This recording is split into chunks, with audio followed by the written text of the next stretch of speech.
It's the OnStage Podcast with Chris Robert.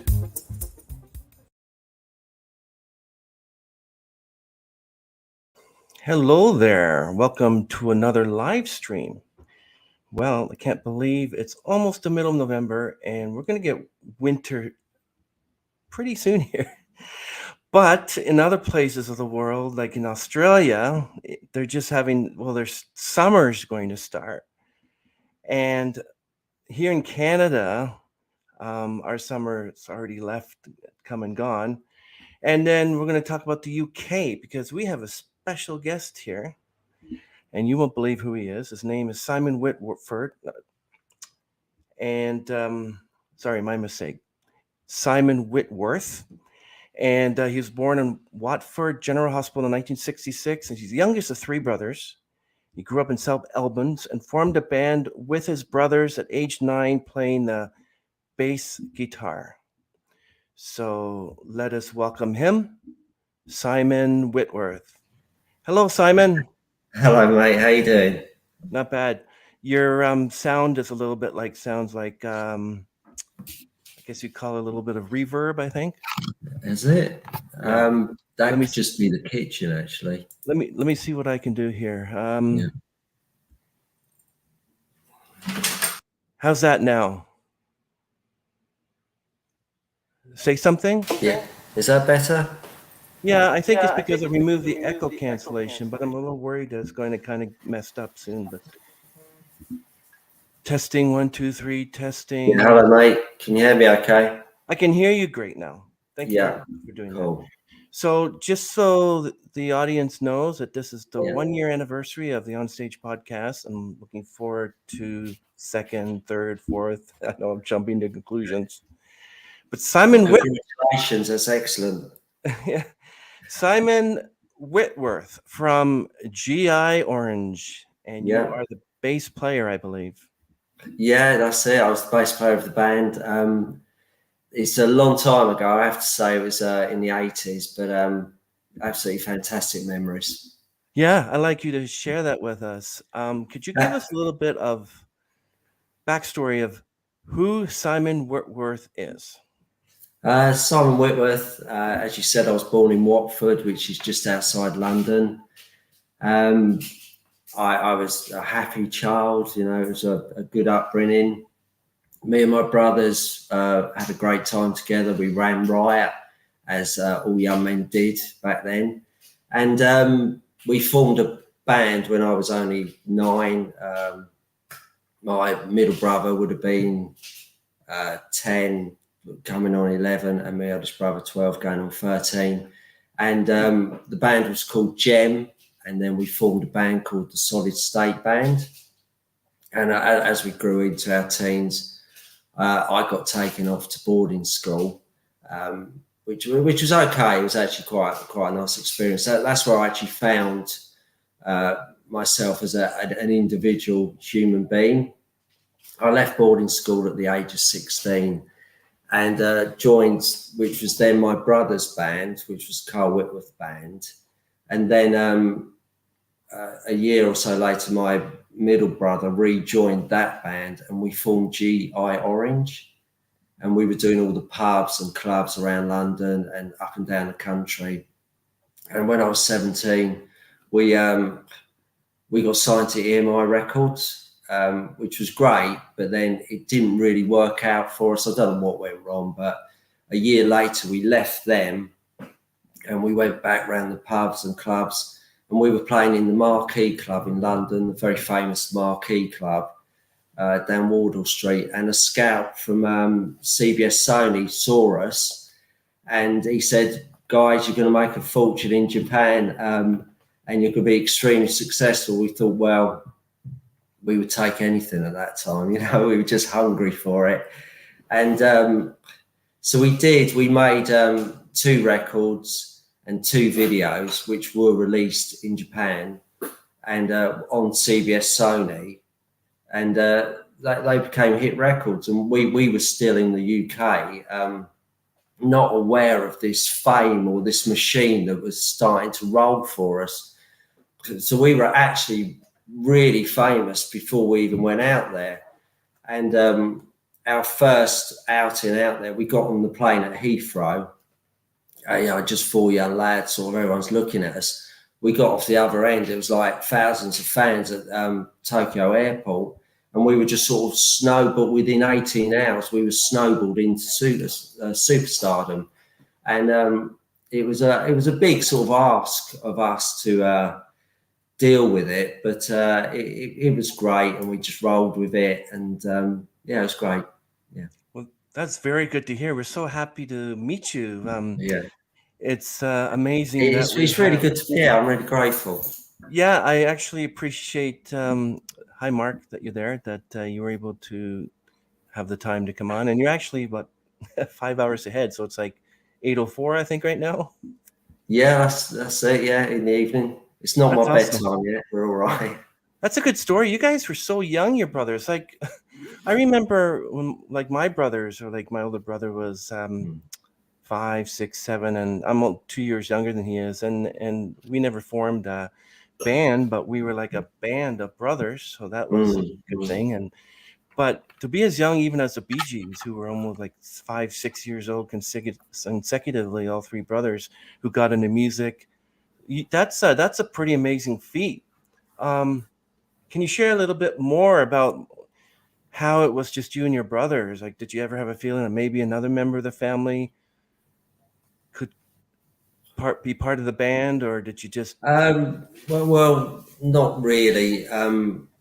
We were very sort of close as brothers. We always hung out together, even as kids. We were just always sort of this one little unit. So it felt right that we should sort of stay as brothers. But then, obviously, when the Simon Whitworth band was formed, we had a drummer called Gary, who was he obviously wasn't part of the family, and that made the 4 members of GI Orange. And we were a really good live band. In fact, I would say we were better before we were recorded. And when we became such a product, I think we lost our identity, because we were such a raw, sort of energetic band. And then we got turned into sort of just a pop product. And that kind of, it upset me a little bit, because I was a bit more just by nature, I wanted to stay the rawness of the new wave movement. I wanted us to be more like the Jam, but it wasn't to be. We worked with producers. The producers sort of took hold of it, and we were making records in the end, which were good records, but they weren't really representing the band as it was back in the day. That was amazing. I really like that. It says here that you were sent away to boarding school 13 and left at 16. Was there anything that you learned in boarding school that made you a better musician after you got out? At boarding school, I was in a punk rock band, so it probably didn't make me a better musician, but it did give me some attitude. And that's where I first started writing music and songs. It was at boarding school. The thing that boarding school did for me, it made me become an individual. I found myself at boarding school, and it gave me the strength to. At that time, I was when I went to boarding school, I was such a nervous individual. I still do get like that now. It's just part of my character. But having gone through boarding school at such a young age and survived it and met the most wonderful people there, I honestly, the friendships that you form at boarding school was so solid, because you didn't have parents and whatnot. So I think I just became stronger and knew that I could deal with anything that life threw at me because of that experience. And life has thrown a lot at me through the years. It hasn't been some easy ride. So I would say that it gave me my inner strength at boarding school. It was good. It was really good fun. That's very I interesting. prefer being there than I did at home, actually. That was very interesting. Yeah. I was wondering if being a band with your brothers, like I wonder if there was sibling rivalry there or any infighting or you're out of the band or you play it uh, my way or else. yeah, it was a bit like that. Of course, I was the youngest. My eldest brother, we didn't really row a lot until we became famous, and then we did actually have me and my eldest brother. I do remember it quite well. Our first night in Japan, we actually had a punch up between us and like a physical fight. And he was older than me and stronger at the time, so I came off worse. But the fight was actually, it wasn't about music or anything. It was about what we were going to wear the next day because it was so important, you know. And there was probably a lot of drink involved in it as well. We Yeah. did drink a lot. Oh, But wow. though we were this lovely pop band, we did really live the rock and roll lifestyle, and it was great. We were kids, and it was great fun. Yeah. You can always see the photos of us from the 80s when we got these hairstyles and haircuts that both you and your brothers have here. And you can tell it's from the 80s. And is it something that you might have gotten rid of after you left the band, or is it something? I should have got rid of it in the band. In fact, when we when we got asked to dye our hair all the same colour, that's when I should have left the band. That was it for me, because I think that was a mistake, because you struggle to be an individual in a band anyway. But when you're made to look identical, you just sort of morph into one human being, and I don't think it's very good for your soul to be like that. But it was as it was, and people seem to like it. But as an individual, I always pictured myself as more eccentric and unusual. But when I was made to dye the hair blonde and all look identical, it really wasn't a good time for me. I just thought, wow, this is the end, really. yeah, I did. I thought, oh dear, that's that. But they liked it, and there. But I'm not far off the hairstyle now, actually. Well, you got to go with the times, because even like concerning music as well, how did your music from GI Orange differentiate from the music that you have written and perform as a solo artist, especially The Biggest Gift, which is a beautiful, beautiful song, by the way. Oh, thanks. It's sort of like with Duran Duran. If you notice Duran Duran over the time when they first started in the 80s to now, like even Simon Le Bon, they realize that if they don't move on with the times and their music is totally different from what they played in the 80s or 90s, they won't survive. And you could tell if I played you a song from Duran Duran now and a song from them 1980s, you'll know the era. It's quite easy. Do you think you have that idea as well, that your songs like The Biggest Gift and the other ones that you've written, which are all beautiful, by the way, do you think that Thank you. your writing I would style is say, different? yeah, I would say the style that I'm writing now, I always wrote. That was always how I wrote. I always wrote with deep meaning. I use a lot of metaphors in my writing. Lyrics are really important to me. The Biggest Gift is a song which I've written, which is, I'd say it's more to the point. It's very sweet. It's just a nice lyric, but the majority of my stuff is more in depth. And as I say, there's a lot of metaphors. I always use ways of explaining things in a different manner. So if someone's listening to it, they could they read their own story into the song, and it's more than often not what the actual song was about. Like that song "Breathe." I'll show you. It's like "Breathe." It goes, "Breathe." You kick the dam and run. You watch the water flood the earth below from light years away. Now that's actually a song about a biblical flood and a survivor, and then he's questioning, why did this happen? But a lot of people just read into that, and it's the chorus will go from under the grave. I always said I would walk you home. Now I see the lightning strike on the earth below. That's actually a song about a human talking to Jesus and Jesus replying that I'm always with you. That's amazing because I'm a Christian too, and I love it that you and others have sing and play music that have gospel lyrics in there. I love that.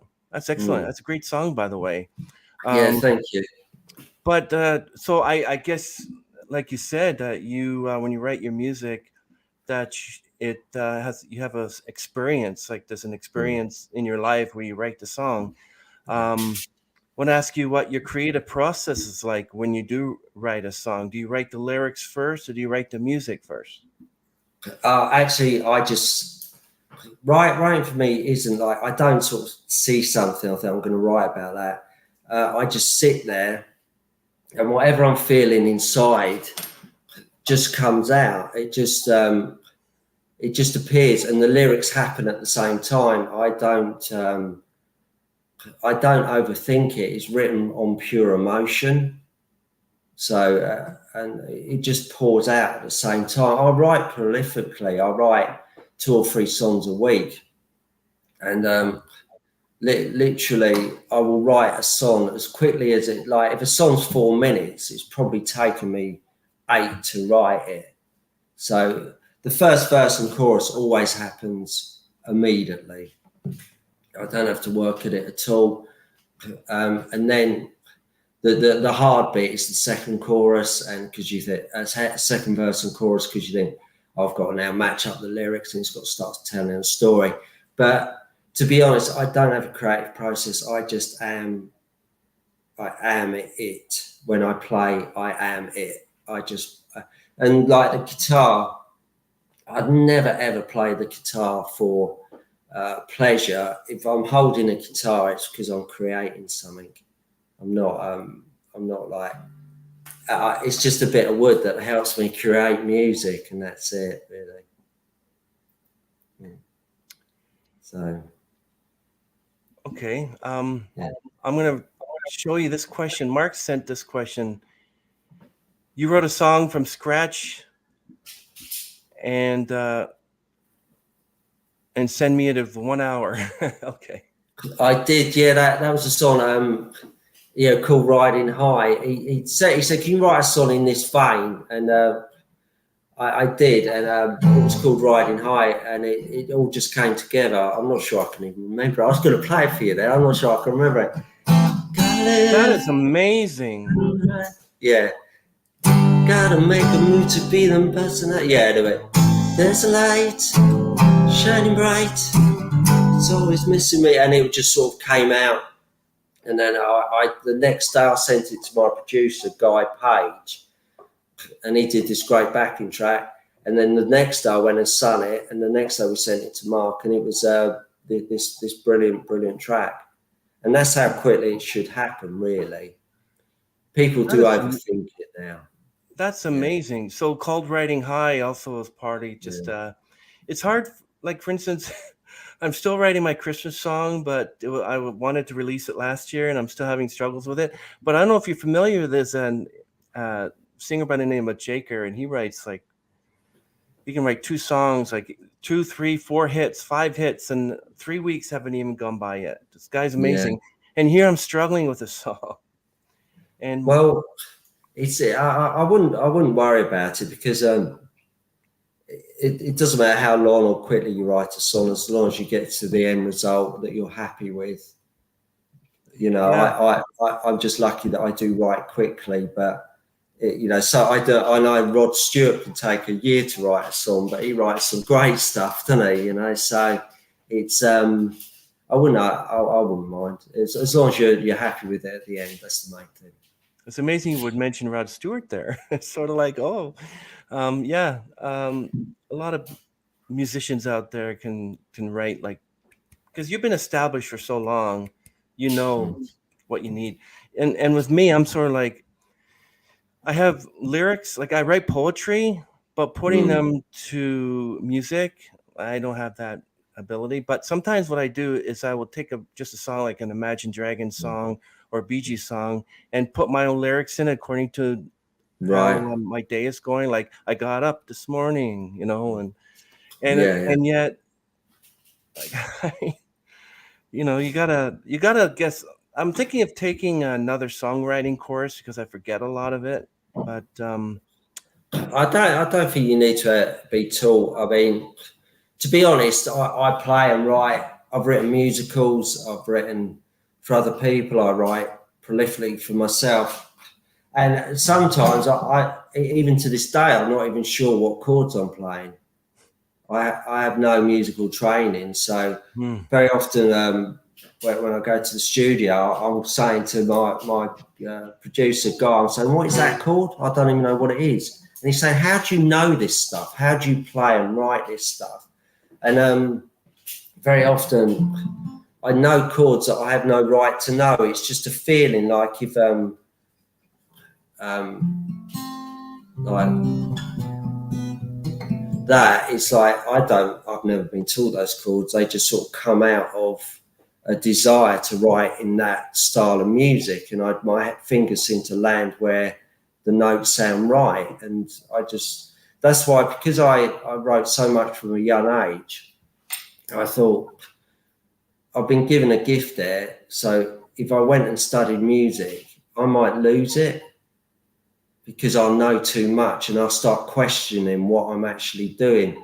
But the truth is, I'm just just writing from the heart, and that's all I do. I just write from the heart. Simon, you're really talented with your music. It's incredible to write a song in Thank an you. hour, come up with a title, and be able to. It's amazing. Um, I'm recalling that now GI Orange. Where did that come from? Is that supposed to be some Um, sort of military, like GI Orange? um, it's funny. It's not deep, or there's not a great story behind it. There was that film GI Blues with Elvis Presley in it, and we just changed the blues to orange, and that is it. And in the 80s, it was all colours, wasn't it? It was all bright colours, and so GI Orange just seemed to fit. And I wish I had a better story for that, but I don't. I should have made one up. Yeah, orange is like when you're in prison, you wear orange. So I'm wondering if. Oh, right, there is that as well. Yeah, we obviously didn't think it through, did we? No, that's okay. But this is amazing. Numerous hit singles and millions of albums. Wow, this is like incredible. Um, Mm. so I want to ask you. I think you might have mentioned it at some point ago, but did all of you write the songs, or was there any particular one songwriter? In GR Orange, the main songwriter was my eldest brother because it's formally he was his band to start with. I did write at the time, but I wrote a song called Blue in Blue, which actually it was that and a song my eldest brother wrote called Fine Time, which that got assigned to EMI. But then we moved in such a different direction that my songwriting didn't really fit ultra pop. So I just carried on writing in my own style, and I'm pleased I did. I don't. I've always just written for myself, and if other people like it, then it's wonderful. But at the end of the day, it's my songwriting is probably the only thing in my life that has ever made sense, and it's the thing that grounds me because the rest of life is just Mm-hmm.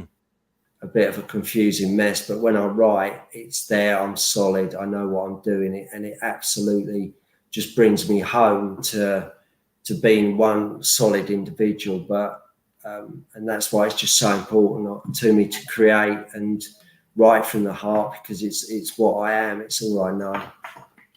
So that's very interesting. But I'm trying to think. Okay, so you were part of GI Orange, and then suddenly you, because of success, you wanted to break up. Why? I mean, I know NSYNC broke up, and I know that One Direction broke up, and Harry Styles is now this big giant of a songwriter Mm. with his song "Falling," which I like so much. But why do you suppose that you broke up? Is it because you Just didn't want to do it anymore, or you just want to go solo, or?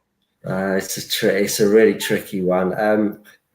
The band, it was so successful, but it was a complicated business as well.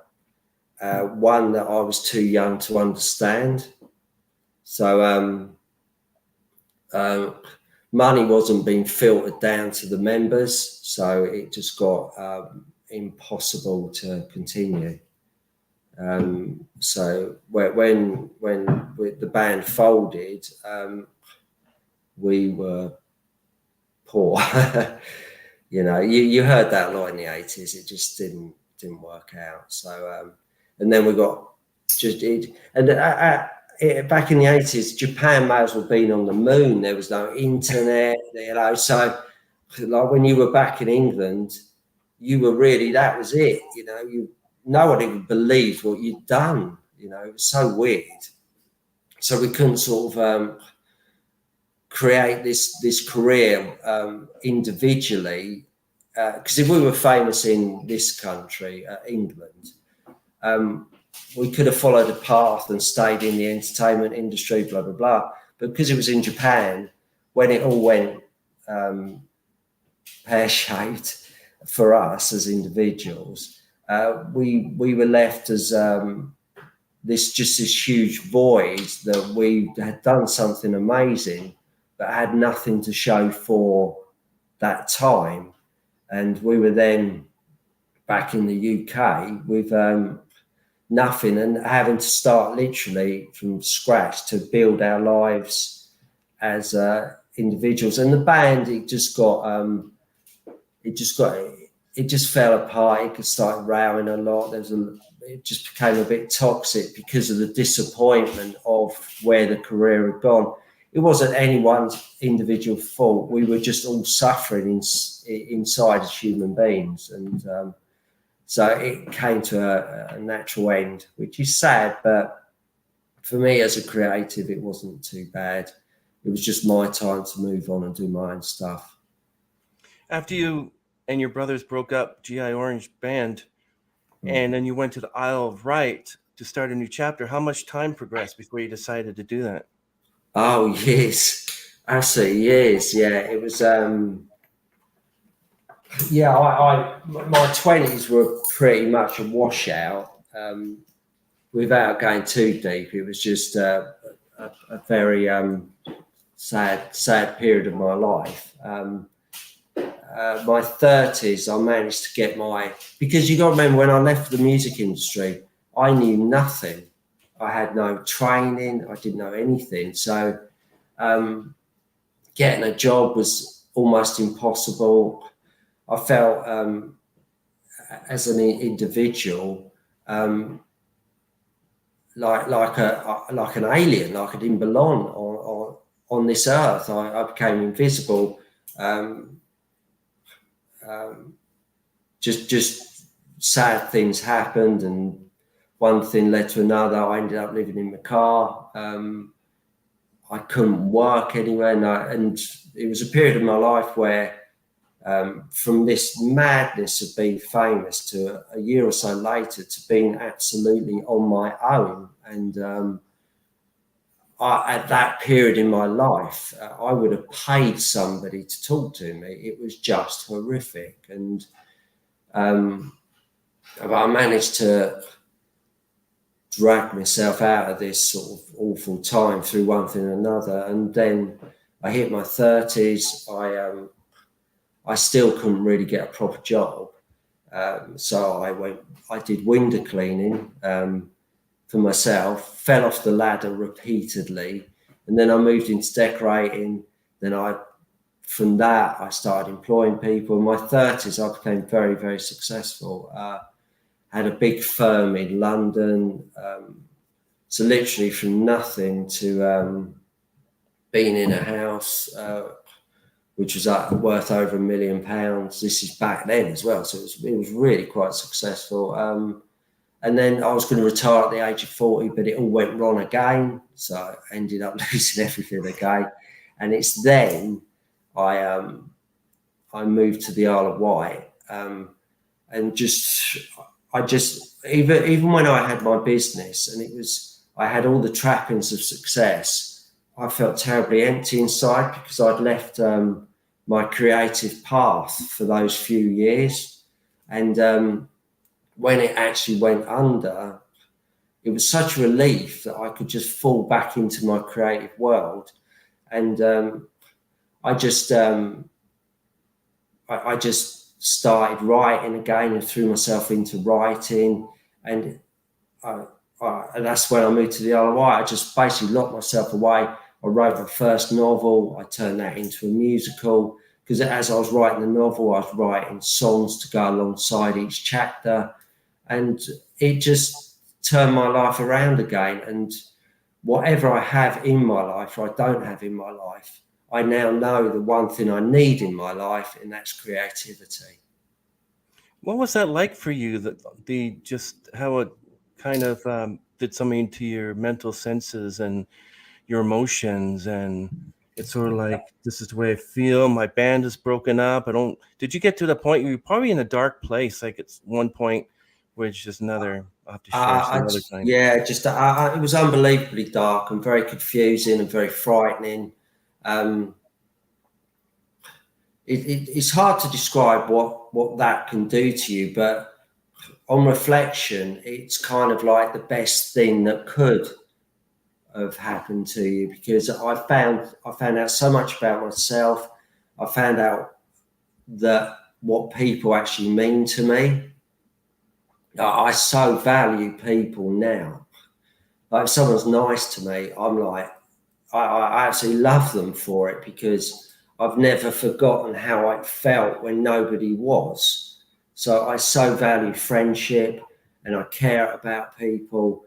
I don't suffer fools gladly, but it's just all of that stuff. I mean, there's so much I haven't told you, which I could, but we'd be here for hours, you know. But the core thing was that I learned to value other human beings because when you do have a period in your life like that where you do become literally invisible, it's weird. It's when you need people the most, you become least visible. So in that time, I just when I came out of it, and I did find people that were kind, and it gave me a sense of self-worth again. I've never forgotten that, and it doesn't matter literally what I'm doing in life. If someone's kind to me, I will be loyal to them forever, and that is the bottom line. Yeah. I totally agree with you because some 7 years ago, I went through a trial and it ended, and I was in this very dark place because I used to do a lot of solos. I was part of a men's singing vocal group. I was taking singing lessons, and I'm like, after all that ended, I was like, I didn't have anything to anybody to sing with, and I was in this really dark, lone place, and I was getting angry and telling people off, and I got to a point when my boss said, you are crossing lines that you're not supposed to cross. And I thought, oh my goodness, I'm becoming one of them. So I had to step back. And then eventually I found a way to meet with people and duet with them and sing with them. And then I got out of that darkness. And now and when you're talking about people and accepting people, I do the same thing. I try my best, even with people that are really mean to me. I look at them and thinking, you used to be me. Yeah. One day you're going to be like me now, Yeah. And now it's like I accept my family. I love my family, appreciate them. The people I even meet on podcasts like you, it's like, just pretend you met this guy 10 years ago and you're just reconnecting. That's how I'm able to make talking to new people. I enjoy it. But writing new songs, like I have 4 songs I wrote some time ago, but I'm probably won't release them for a while. But just writing is not really something I can do just yet. But I'm more into just like singing other people's musics and cover songs. Talking about cover songs, Simon, are you much into cover songs? Do you like singing them? No. I've actually I've never actually sung anyone else's song. I wouldn't even know one other person's song. As I say, the only reason I play is to create. I just don't. I have no joy in playing other people's music at all. I just love writing. Sounds a Yeah. bit self-indulgent, that, doesn't it? But it's not. The trouble is, if I was playing someone else's song, I know in that time where I was doing that, I could have written my own song. So I just do that. That's where I find my love. I just love it. I just love writing. It's just wonderful. Yeah. It's There's just nothing what wrong I with that. You don't am. have to sing other people's songs. If you enjoy writing music and you come up with your own songs, there's nothing wrong with that. That's beautiful, because if you don't touch somebody else's song, then you know you're original, you know you're genuine. And I appreciate that. You were talking about a book. Is that The Invisible Steps, one that is listed Yeah, here? Tell yeah, us it more is. about that. Because you Well, worked with recording studio and producer Guy Page, and you've written and published your first novel and a musical drama. What's that all about? the Invisible Steps. I've actually just been working with an editor, and I've rewritten it, and I've changed the name of it. It's now called Gresham Died to Survive, but the musical is still The Invisible Steps. There's a lot about it. If anyone's interested, they can look up the website. It's called theinvisiblesteps.com. It basically follows the story of a young girl called Jessie Granton on a quest with her friend to find the missing daughter of Mother Nature before the four sons of darkness find her, because they want to embrace her power and create one being. It's a fantasy novel. It's big on friendship. All these things I was just talking to you about are in the book because they mean so much. It's about loyalty, friendship, the most unlikely people becoming the heroes of life, and it's a wonderful read. It's more like a Da Vinci Code for children, and as I say, my biggest joy, the thing I'm most proud of is the musical, The Invisible Steps, because it's a great story, and I'm so proud of the songs I've written and recorded for it. So if I could have any dream, it would to see that find its path. How did, mind me asking, how did the pandemic affect your ability to write, your ability to sing? Did you do a lot with, like, it hit opera singers really bad, but a lot of them opened up, not just podcasts, but they opened up just concerts, like online virtual concerts on Zoom.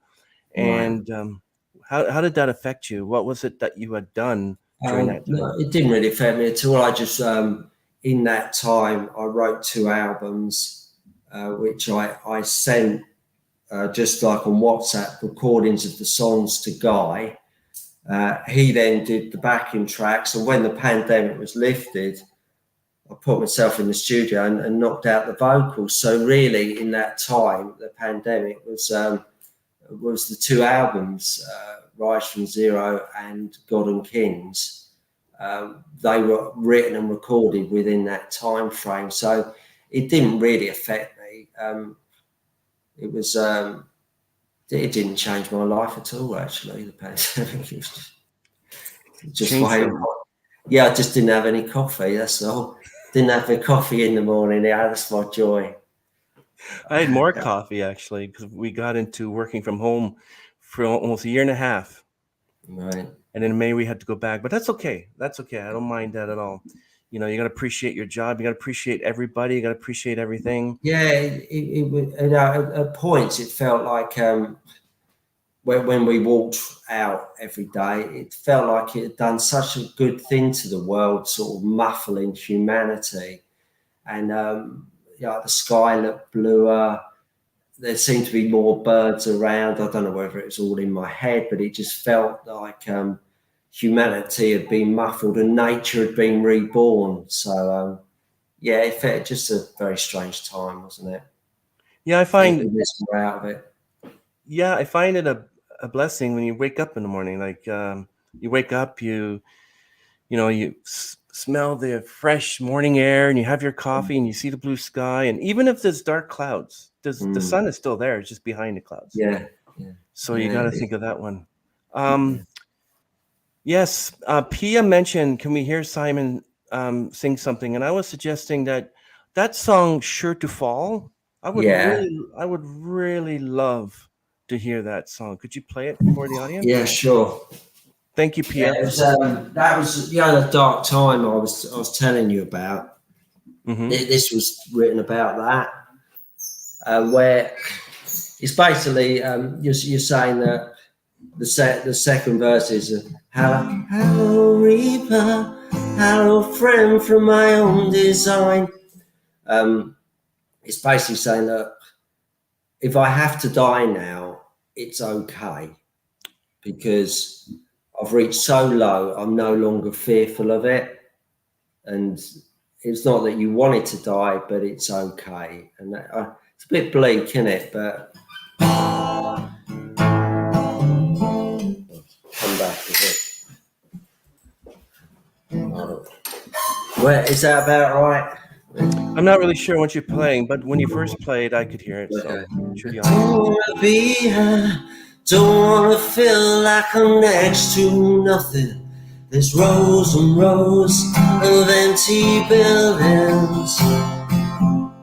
I don't wanna be here, don't wanna feel like I'm part of something that's over before it's ever started. Don't wanna live like I'm the burden in my life. Don't wanna feel I'm sure to fall. Don't wanna see the day through eyes that haven't slept all night. Don't wanna feel I'm sure to fall. Hello Reaper, hello friend from my own design. You've drifted in and out of my life. Take my hand and make it quick, my dignity won't last the night before it's over. Lay me bare, place my body over there when they find me in the daylight. You held me down, it never was against my will, 'cause I know I'm sure to fall. Here we are now.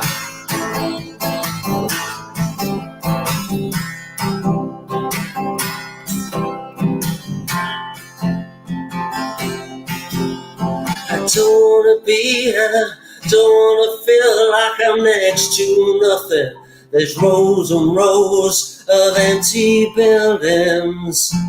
I don't wanna be here, don't wanna feel like I'm part of something that's over before it's ever started. Don't wanna live like I'm the burden in my life. Don't wanna feel I'm sure to fall. Don't wanna see the day through eyes that haven't slept all night. Don't wanna feel I'm sure to fall.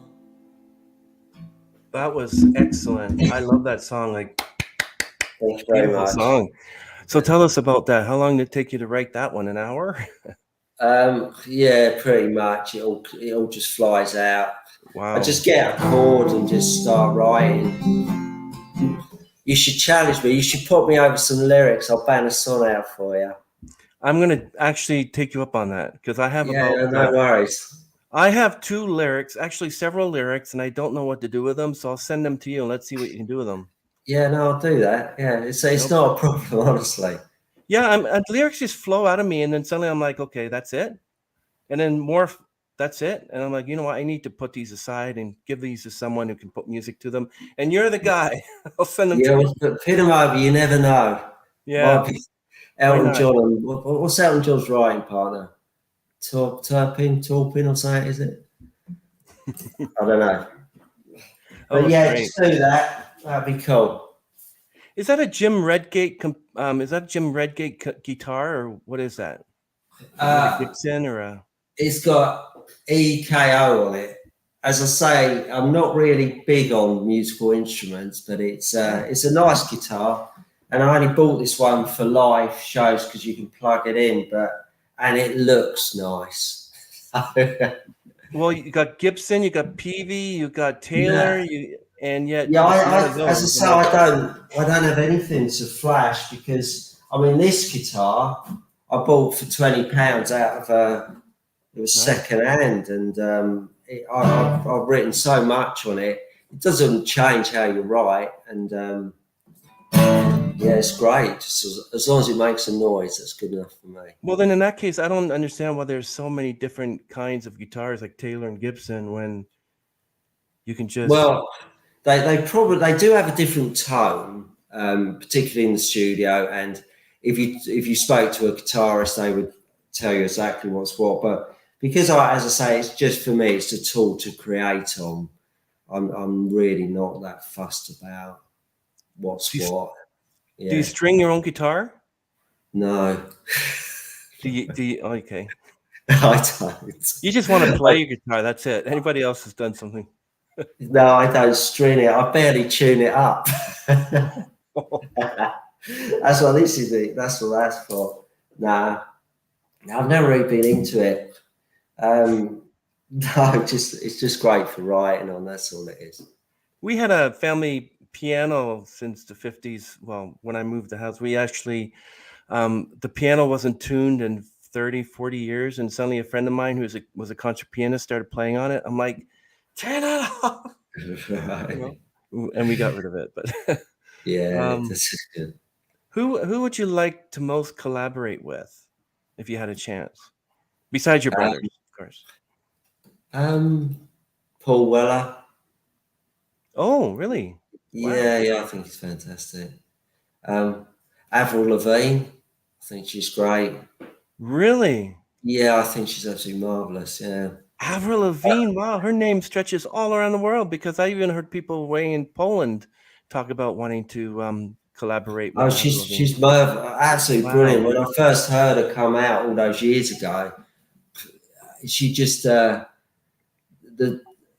songs just are youthful. They're joyful. They're just marvelous, and she's got such a great voice, and her attitude's wonderful.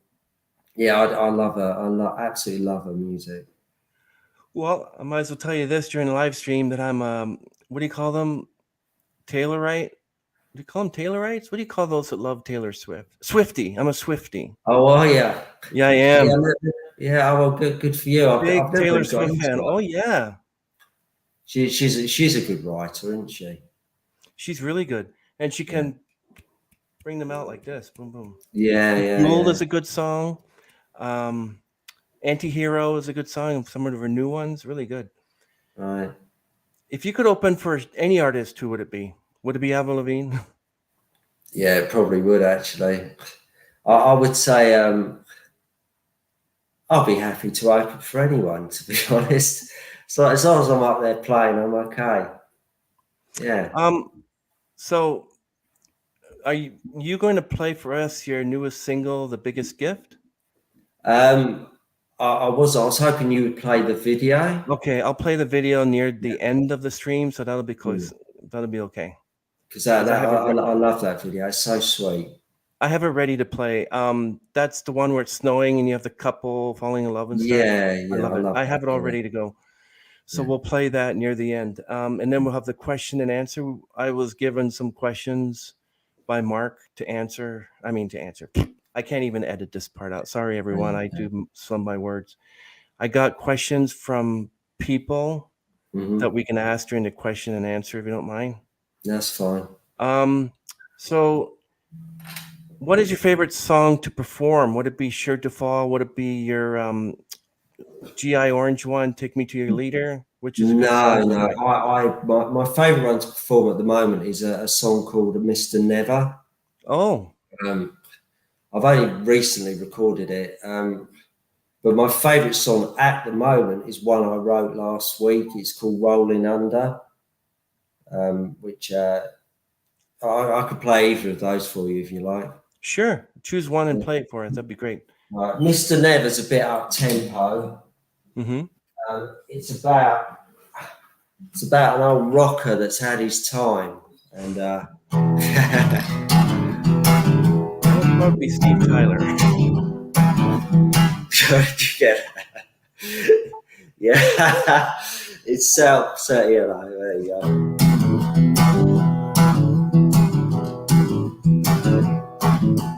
Look, here comes Mr. Never walking down the street, feeling blue. 'Cause his table's set for tea at 2. Look at the perfect weather. Nothing means a thing if it's not for you. 'Cause his bedroom's nice, but it's made for 2.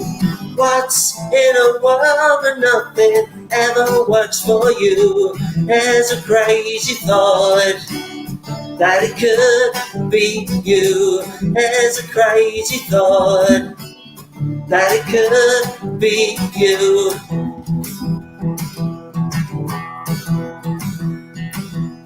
Look at the clothes he's wearing. 30 years ago he was very cool. Now his hair is long and it's slicked back too. What's in a world where nothing ever works for you? There's a crazy thought that it could be you. There's a crazy thought that it could be you. What's in your dream when it falls apart? There's nothing left for you but your broken heart. How?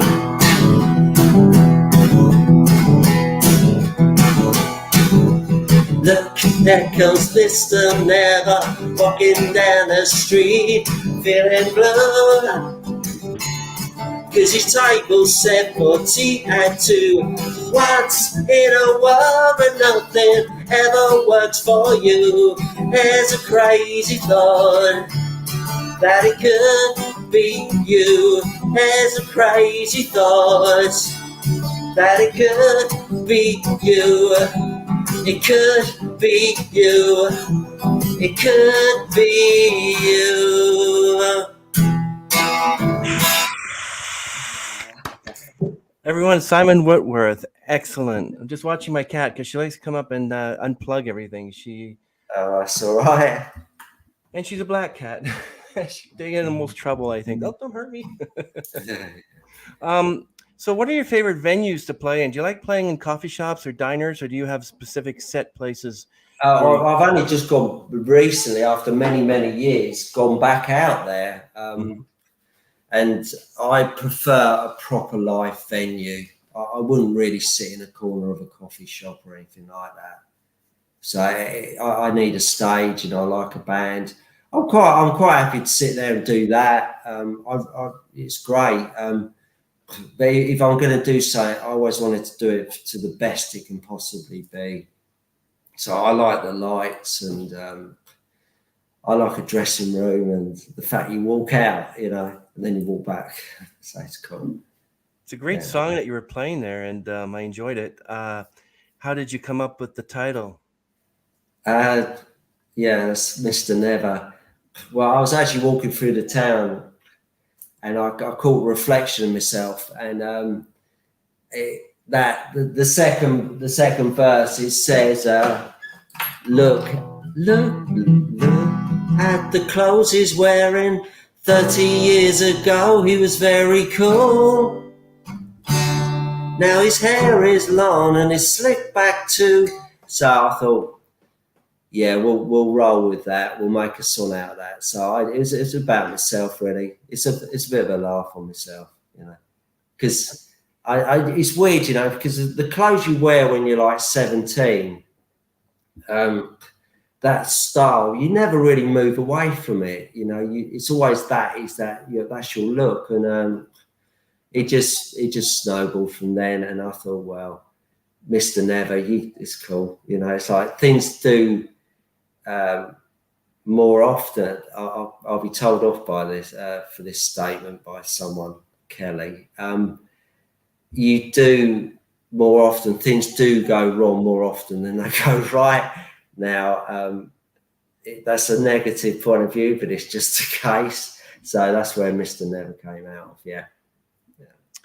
When is your next live performance? Besides here, obviously.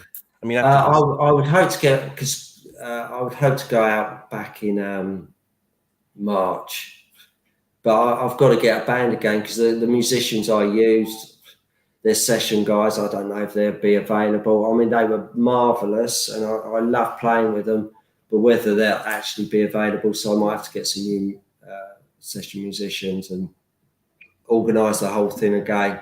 But next year, I want to be very, very active. I want to be very busy playing live. So, I would say mid-February towards March. Yeah.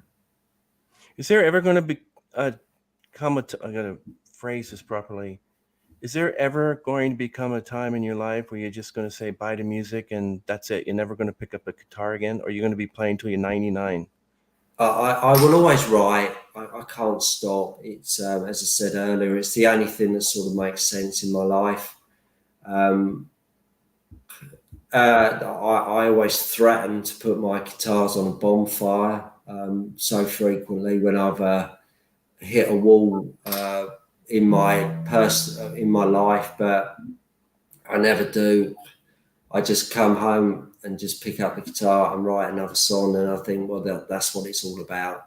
You know, even after I played that gig the next day, when you play live, it brings you up so high that the next day was a natural fall, and it's at those times I write my best stuff, is when I'm absolutely flat, you know. And to be honest, I really enjoy writing sad stuff. I just do. If I could, when I do write a pop song or whatever, it's invariably for someone else. Something's just come up there. I'm waiting for a new song. Mark says that he's waiting for a new song that you promised last week, and he's expecting it the same night. Yeah, that's right. I was just about getting around to that. You know, I was building this up. You know. It's that next day after the gig, I wrote this song called Rolling Under, and it's about whatever you do in life, even if you're not taught the right way to do something, you just find your own way of doing things. And the opening line is, should have learned to tie my laces, you should have shown me, because it dawned on me the other day that no one ever showed me how to tie my shoelaces, but I found my own way, and it doesn't mean it's the wrong way, it's just a different way. And that's how my whole life has been. It's just finding my own way to do things, and I'm grateful that I have, because it's just, then it's more unique to me, you know. So that's what this song's about. It's called Rolling Under. Do you want to hear it? Sure, love to hear it. Everyone, this is Simon Whitworth.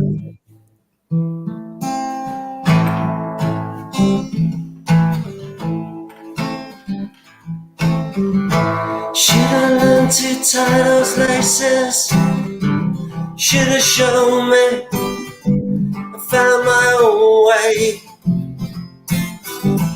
All this time I'm rolling under, should have held me up, you could have danced with me.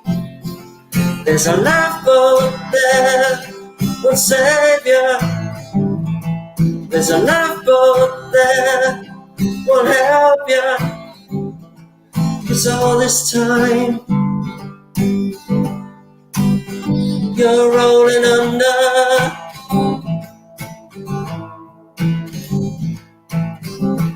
All this time you wanted to fly. When you left the ground, you hit the thundercloud. a rolling miracle that held you up when it covered you. You left your life behind, living in the dark. One savior, living in the light, won't help you. 'Cause all this time you're rolling under. Should've learned to tie those laces. You should've shown me. I found my own way. All this time I'm rolling under. You should've held me up. You could've danced with me. There's a holiday somewhere. There's a life for you out there. But all this time you're rolling under.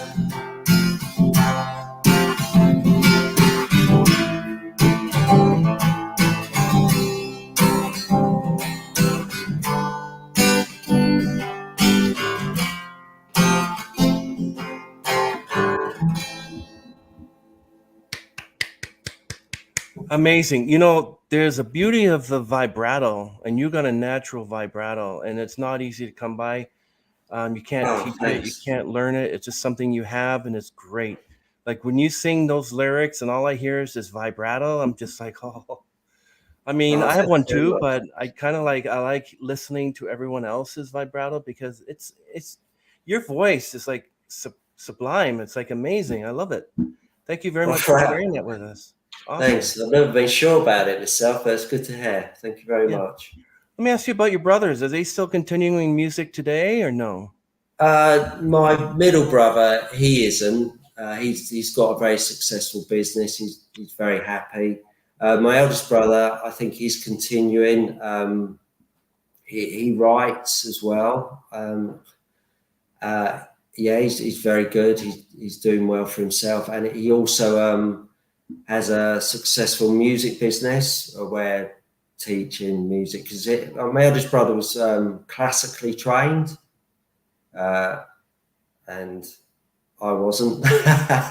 So but I'm quite happy with the way I've turned out, and I'm happy the way he's turned out, so it's all good.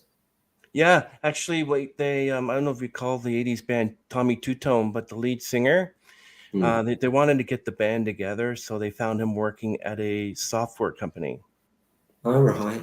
And the two brothers that played like the Flock of Seagulls, I don't remember them, but two brothers. Oh yeah, I do remember them. They stopped playing right after they broke up, and they went and got different jobs. And apparently, guy found one of the brothers, who was the one that sang "Iran." I forget his name though. Sorry. And they told him, "Could you just play one song for us? Could you sing "Iran," please?" So he said, "Okay." So he got his brother. He played it, and he said, "Oh, you know what? I enjoy it." And now they're performing again. Oh, they really? But it's very rare, because once you get out of, like, I know some people who got out of the music business, they don't want anything to do with it, and others are like, you know what? I wish I could, but I'm dealing with something now, or I'm just getting over cancer, or this and that. And so, you gotta accept that. You can't really say, but we love your music. Well, play the old stuff. Okay. Yeah, the thing is, I think it depends what you go in it for originally. If you're in it because you absolutely love music, you really would give any opportunity to get back into it. If you're in it because you want to be famous, then you're once it's over for you. I've had no desire to be, whether I was famous or I'm absolutely not famous, my desire is exactly the same. I just love writing, and it's a path that I want to be on, and it's a path I can't get off it if I wanted to, I think now. Yeah. If somebody wanted to get into the music business and they approached you, what is one thing that what is one thing you would tell them to prepare them? Be prepared for disappointment, and make sure that you're going in it because you absolutely love to be a creative. If you're going in it because you just want to be people to idolize you, you will fail. You may have a glimpse of success, but you will not find happiness. You've got to be in it because you really, really want to be a creative. I think anything beyond that is fake, and people will see that eventually. So be careful, and be careful what you dream, what you wish for. It may just come true.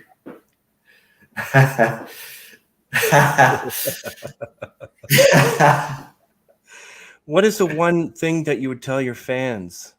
Like, what's your drop the mic moment, and then you say something to your fans, and then you walk away? What would that be? Wow, that's a tricky question. I hope you come back next time. That would be. Drop the mic moment, I think, means that's it. That's the end of it, I think. I don't think you can have two drop the mic. Drop the mic moment was, I would just say, yeah, thanks for everything. Thanks for being there. Yeah. That's okay. So what is the best advice you've been given? I don't think I was ever given any advice, to be honest. I think that's why it's been a bit of a struggle. No, I haven't. Nothing. No one's ever given me any advice. Mark is Nixon. He's very good. He's very helpful, particularly with the biggest gift. He's driving that one home for me, which is great. Yeah, it's nice when you get people who just, they get you, they like your music, and they're genuine, and they just want to help because they can. And that, like I said earlier, when I come across people like that, I am so loyal to them, and I'm grateful, and nothing is ever taken for granted, and that's I'm just really grateful to people that are kind. Yeah, I like Mark. We've become friends, so I'm pretty happy we get to talk all the time, and he talked to you about me, and now you're on the podcast, and yes. Yeah. So yes, a few more questions, and then we're going to fuel some questions that were given to me by Mark. Right. Yes, if you could change anything, the music industry has changed from the 80s to now because we got AI. I mean, I don't know if you call, but I actually listened to a video. What they did is they took like Eleanor Rigby by the Beatles, and they fed an AI machine only the first 8 seconds, and it completed the whole song. And when I listened to it, I'm like, that's not Eleanor Rigby, but it sounds good. Really, I haven't heard. Yep, and Amy Winehouse did where they fed in her voice and a song just to give the AI the what type of music, and then it spewed out a completely different song with Amy Winehouse voice, and it sounded just like something Amy. And I'm like, what would you think would be fearful about that? For instance, AI takes over the music industry, and what do you think? It's destroying it, isn't it? It's I mean, creativity is supposed to be a human thing, isn't it? To give it to something what's the point? What is the point? Yeah, bring back vinyl. Yeah, exactly. It's just, I think the difference between my generations and the generations before me, when we live life, we absorbed life because we were actually out there living life. Now, unfortunately, for generations coming through now, they're living life through a device, and you are not absorbing anything from a device. And I think it's even showing in, I couldn't tell you one band or artist now apart from Avril Lavigne, but she started a long time ago. And she's the only one that's still alive. Yeah, but now I just don't get it. Lyrically, it has no content, it has no feeling, it has no movement, because the people that are now creating the music are absorbing life through a device. And if you can't experience life like that. When we didn't have devices, the only way you could experience life was actually by living life. And but the fact you absorb it that way, when you're creating, it gives you've absorbed everything you need to create. And that's why I don't think I'm sure that machines and technology will create music and lyrics and that, but it will never be authentic or make someone feel the way music used to make people feel. It's an art form that can't die, but because as generations move on, their experience of life is so sterile, they will never be able to create in the way that people used to, because they're not absorbing life the way we used to. And that's not a criticism on them, because no one knows any better. It's just the way humanity's gone. And I think creativity will go with it. It's just heartbreaking. You know what, Simon? You're right, because one day any band that you get to see performing will just either be robots or AI or Yeah, holograms of like Michael Jackson or whatever. And who's going to get the money for all those songs it writes? The programmer. yeah. That's It's just farcical. It's just yeah. it's not art. If they ever call it creativity or art, then they're as false as the music they're making. And Yeah. I think it's just heartbreaking. It really is. Like, are you familiar with ABBA? And after 40 years, they came up with a new album, but they also created hologram versions of themselves back in Yeah. 1976. And people were able to see ABBA live in concert, but they're actually younger versions of themselves. And the older versions, like Benny Anderson and Agatha Falkskog. And Mm. yes, I know these names. I can't believe it. Mm. I even remember their names. We're sitting in the background, and I'm like, well, music has changed. It's not like the 50s or 60s. Like, you have No. people like Jerry Lee Lewis with his guitar and everything, and there was no AI, there was no software, there were no computers. Now we have iPhones. You can actually there's something called a demo app, and it Mm. allows you to write songs. And I know someone who actually created a full song and hit album, Really. just from their iPhone. That's the way it is. You can't do anything about that.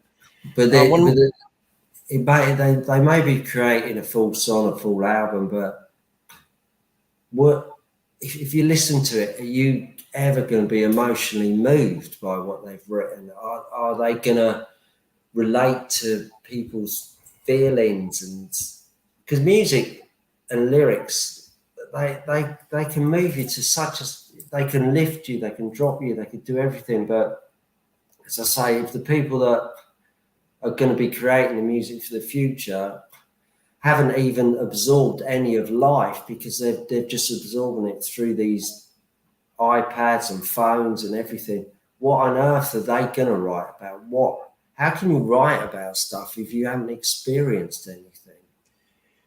You know, that is the problem. It's like I could watch snooker on the television. It ain't going to make me a good snooker player.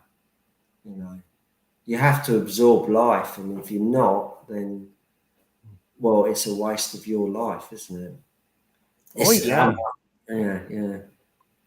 And I it's just that is why. But the saddest thing is the music that these people will produce through their technology and that the people that will listen to it won't know any better. They won't know that they're supposed to be moved in a different way. They're not going to experience anything. It's like if you never went out the house, if you'd never experienced sunshine, you couldn't write about it. You know. There, obviously, I'm talking in metaphors again. It's just you can look at it, but unless you've actually experienced it, you couldn't write about it. You're right. Creativity is out the window because everything is now machine generated. It's too bad. I But mean, the thing is, if you're creating music for people that don't know any better, then they're going to buy into that music, you see, and this is the way it's going to go. To be honest, it's just had it. It's just had it. It has. You yeah. know, if that's the way it's going, then it's just had it. And But then you you have, know, I'll carry on. I will carry on forever. yeah, I totally agree. And then you got people like Rolling Stones and Aerosmith or Steve Tyler and even Blondie. You got Clem Burke, you got Chris Stein, you have Deborah Harry, who's almost 80 years old, still strutting their stuff on stage. And yet people like Sheena Easton um, just suddenly dropped off the face of the earth. But I'm sure they're doing something in the warehouse. Okay, Yeah. Simon, thank you for this. So now what we're going to do is we have question and answers. We have a Q&A here from people. Okay. Thank you, Mark, for providing these questions. Okay, the first one is from, are you ready, Simon? Mm-hmm. Far The away. first one is from a David Moore from Newcastle. He's asking, he was looking at your website, and can we see the invisible steps anywhere? Like, I don't know what that means. The Invisible Steps, the musical. No, we can't. I'm working tirelessly to get it out there. I would love it to be on the stage or turned into a film. And honestly, that is my life's ambition. That is the big thing in my life is the Invisible Steps. So at the moment, sorry, no, you can't. But one day, hopefully, it'll be fantastic. And that's excellent. Mark brought a point up. It's true that when you walk to the shops to buy physical music, that was all part of the experience. I remember the record stores, the vinyl records, buying the Yeah, new Bee Gees album, Spirits yeah, Having Flown, when it first came out, buying the latest 45. Remember the 45s? Oh my yeah, goodness. yeah, yeah. So yeah, that's true, Mark. Yeah, that's excellent. Okay, so someone named Claire Barnett from Stoke-on-Trent asks, when and where can we see you perform live again? Well, it will be on the Isle of Wight. I would like to get to the mainland to do some shows, but the next gig will be hopefully at Streams again, which is the live venue on the Isle of Wight. And that, as I say, that'll be end of February, March next year. It's a long way from Stoke. I'm sorry about that, but I would go anywhere to play. If I felt I could pull a crowd, I would go anywhere and do anything. So hopefully we'll get together.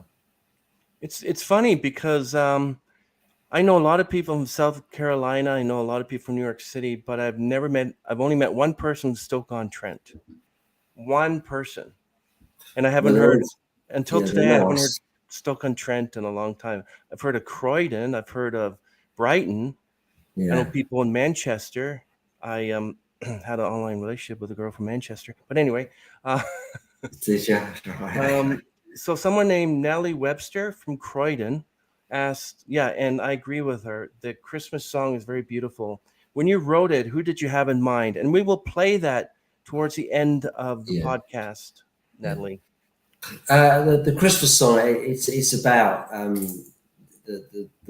it's for everyone. Initially, it was about my partner. That's where the inspiration came from, and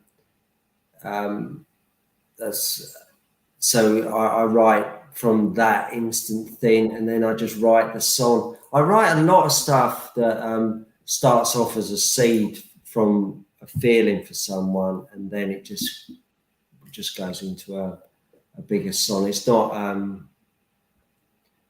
not specific to one thing or one person. It's just a lovely song which hopefully a lot of people will relate to. It's Yeah. a great song. Alison Foreman from Dorset. That's another one I haven't heard in a while. Breathe is a song with much meaning and feeling. Where did that come from? Breathe. Oh yeah, it's as I say, it's a lot of people don't know the true meaning behind it. And I don't really talk about it a lot, because as soon as you throw in religion, people sort of run for the hills. But it was, I was just sitting there, and I do think a lot about, afterlife, what happens to us when we pass over. And it just poured out. And I like the idea, the chorus, where it says, "From under the grave, I always said I'd walk you home." It's just, it just feels nice. That's the thought that if someone has passed over, they're looking after you. In this instant, it was Jesus was Jesus was saying that to the human, because the human was questioning, "Look, where are you? You know, look, come on, where are you?" And he said, "Well, from under the grave, I always said I'd walk you home." And that's where it came from. And yeah, I love that song too. It's one of my favourites I've ever written. Yeah, you did answer that question about Jesus and breathe earlier, but I got these questions like a few days ago, so. Oh, that's fine. Yeah. Okay, I don't know what you're gonna think about this question, Simon, but you better be prepared for this. You ready? Right, You far want to away. get a drink of water? You don't want to do a jog around the house or anything? Okay, I'll say it. Here we go. Sean Merlot, I guess it's Merlot from Dublin. My friend was in Dublin just a few months ago, actually. Yeah.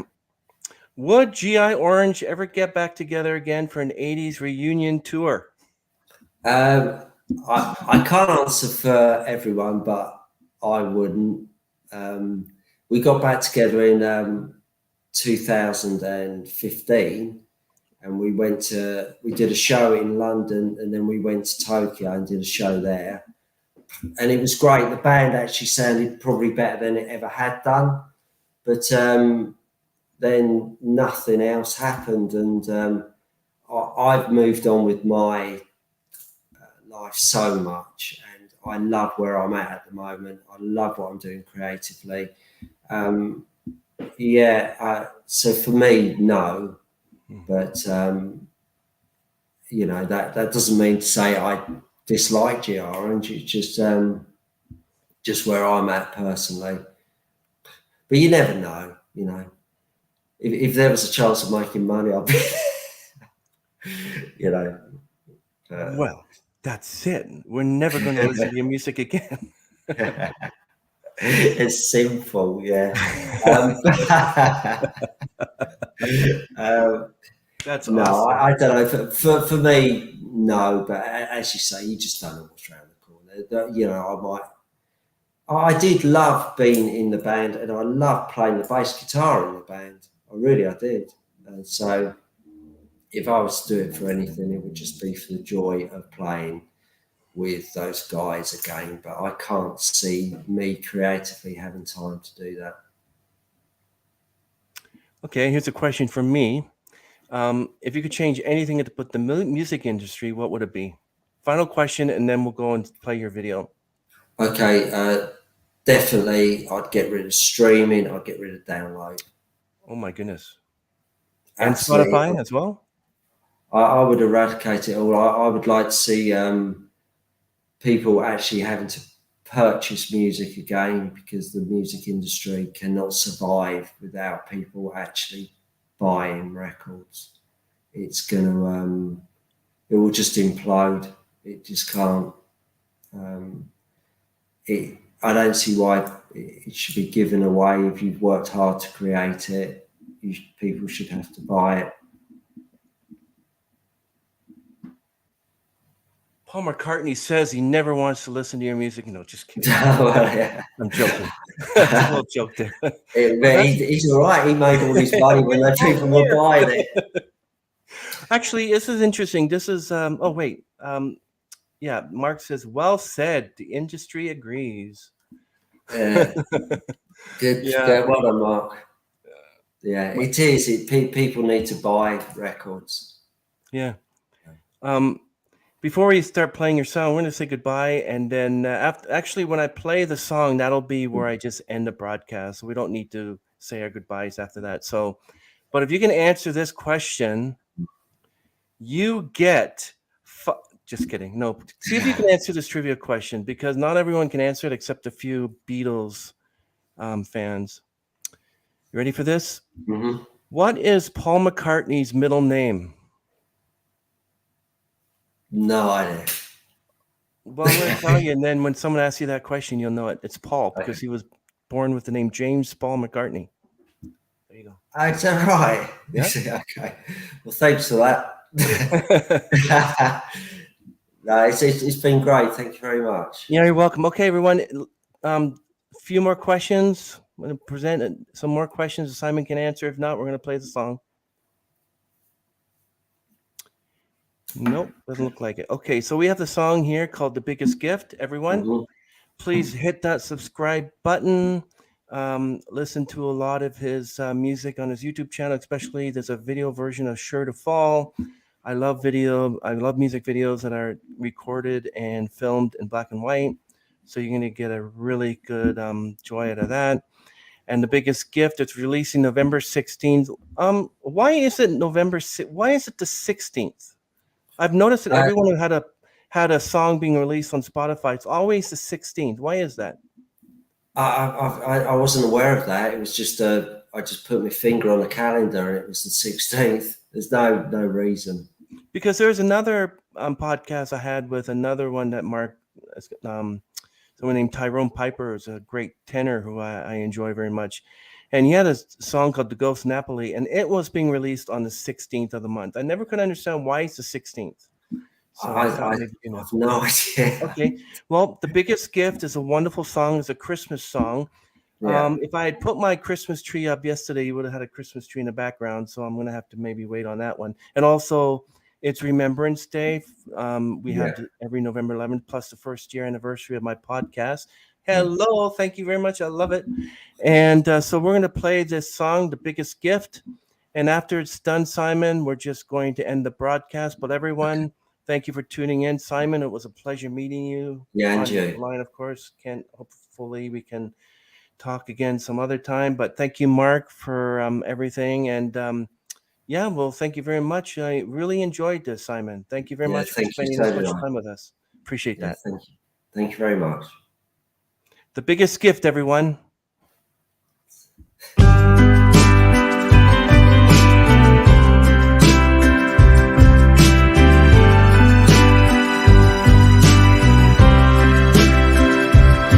The presents around the tree, all the carols you sang with me. It's the love you gave to me all year long. It's not the snow that fell all around, all the bells that rang out over town. It's the love you gave to me all year long. 'Cause you have made me everything I am. When you gave your heart to me, the biggest gift I could receive. Noel, Santa Claus outside. When you kissed me on the stairs, I knew I found my love forever there.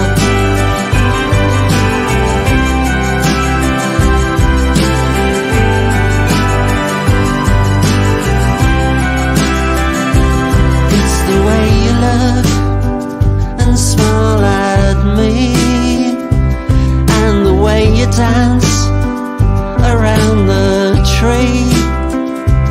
It's the love I feel just holding